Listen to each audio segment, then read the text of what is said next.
Kamusta mga kaligtas? Sa video na ito ating tatalakayin kung ano ang kahalagahan ng bautismong Kristiyano. At ano ba ang tamang paraan sa pagbabautismo? Umpisahan na natin. Ang bautismo ang isa sa dalawang ordinansa na itinatag ni Kristo upang ganapan ng iglesia. Bago siya umakyat sa langit, sinabi ni Jesus, "Kaya, humayo kayo at gawin ninyong alagad ko ang lahat ng mga bansa. Bautismuhan ninyo sila sa ngalan ng Ama at ng Anak at ng Espiritu Santo, at turuang sumunod sa lahat ng ipinag-utos ko sa inyo. Tandaan ninyo ako'y laging kasama ninyo hanggang sa katapusan ng sanlibutan." Mateo Kapitulo 28 versikulo 19 hanggang 20. Tinukoy ni Jesus sa tagubilin nito ang responsibilidad ng iglesia ang paggawa ng mga alagad at pagbautismo sa mga magiging alagad. Nararapat na gawin ang bagay na ito sa lahat ng bansa hanggang sa katapusan ng sanlibutan. Kaya nga ang bautismo ay mahalaga sapagkat ipinag-utos ito ni Heso Kristo. Ginagawa na ang bautismo noon pa mang katatatag pa lamang ang iglesia. Noong unang panahon, binabautismuhan ng mga Hudyo ang mga gustong maging miyembro ng Judaismo bilang tanda ng paglilinis ng kanilang pagkatao.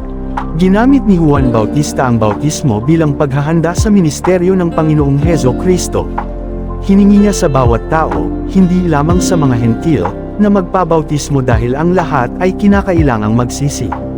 Gayunman, ang bautismo ni Juan na tanda ng pagsisisi, ay hindi katulad ng Kristiyanong bautismo gaya ng makikita sa Aklat ng Mga Gawa Kapitulo 18 versikulo 24 hanggang 26 at Mga Gawa Kapitulo 19 versikulo 1 hanggang 7. Mas malalim ang kahulugan at kahalagahan ng bautismong Kristiyano.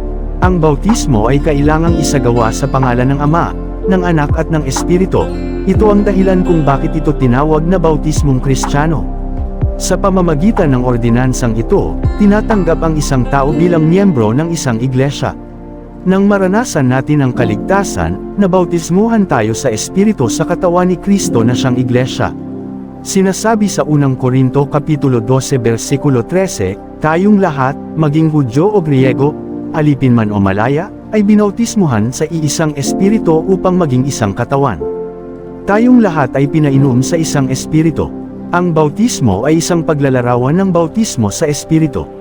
Ang bautismong Kristiyano ang kasangkapan upang maipakita ng isang tao ang kapahayagan ng kanyang pananampalataya at pagiging alagad ni Kristo sa publiko.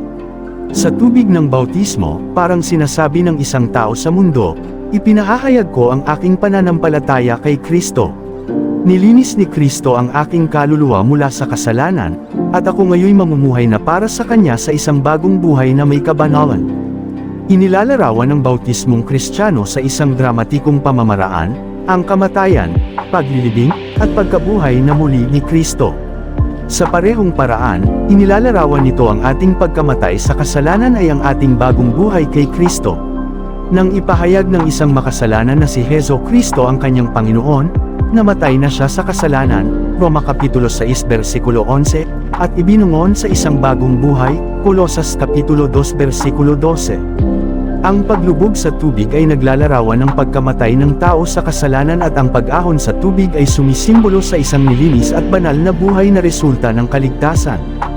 Inilarawan ito sa Roma Kapitulo 6 versikulo 4, sa makatwid, tayo'y namatay at nalibing na kasama niya sa pamamagitan ng bautismo, upang kung paanong binuhay na muli si Kristo, sa pamamagitan ng dakilang kapangyarihan ng Ama, tayo na may mabuhay sa isang bagong pamumuhay.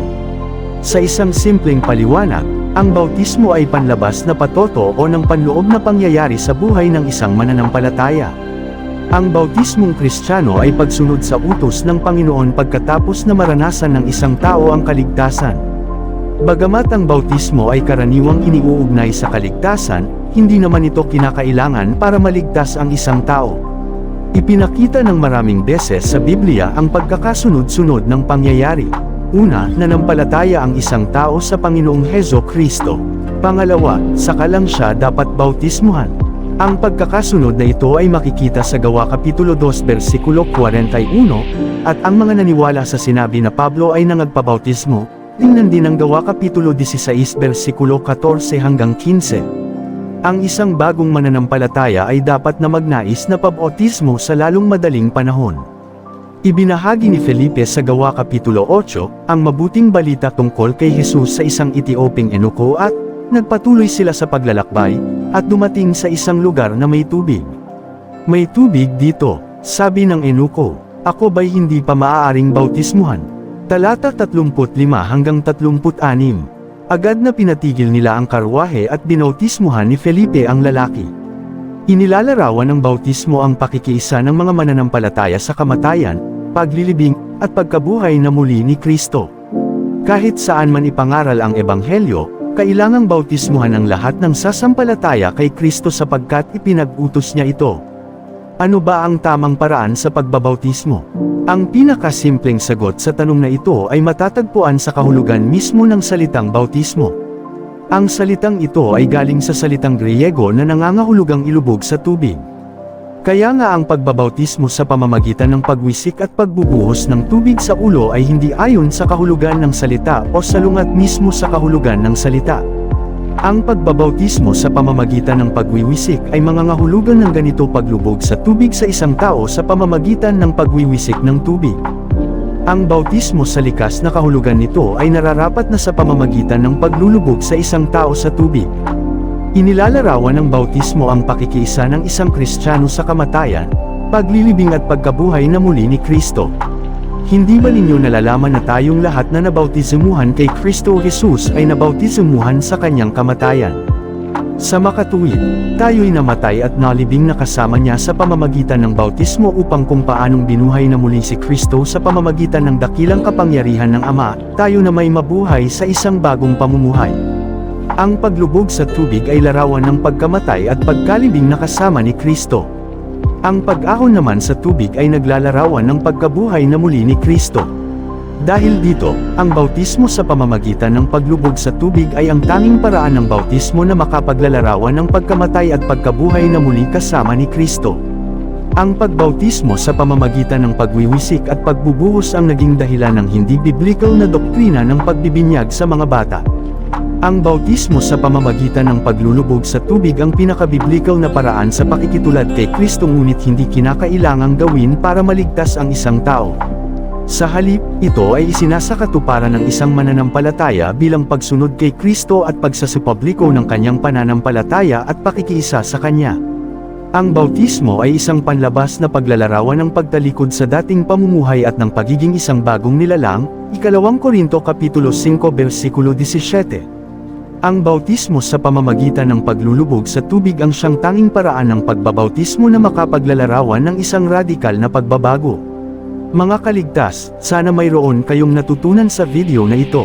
Maging aral ito sa bawat isa. Mag-ingat tayo sa mga maling katuruan.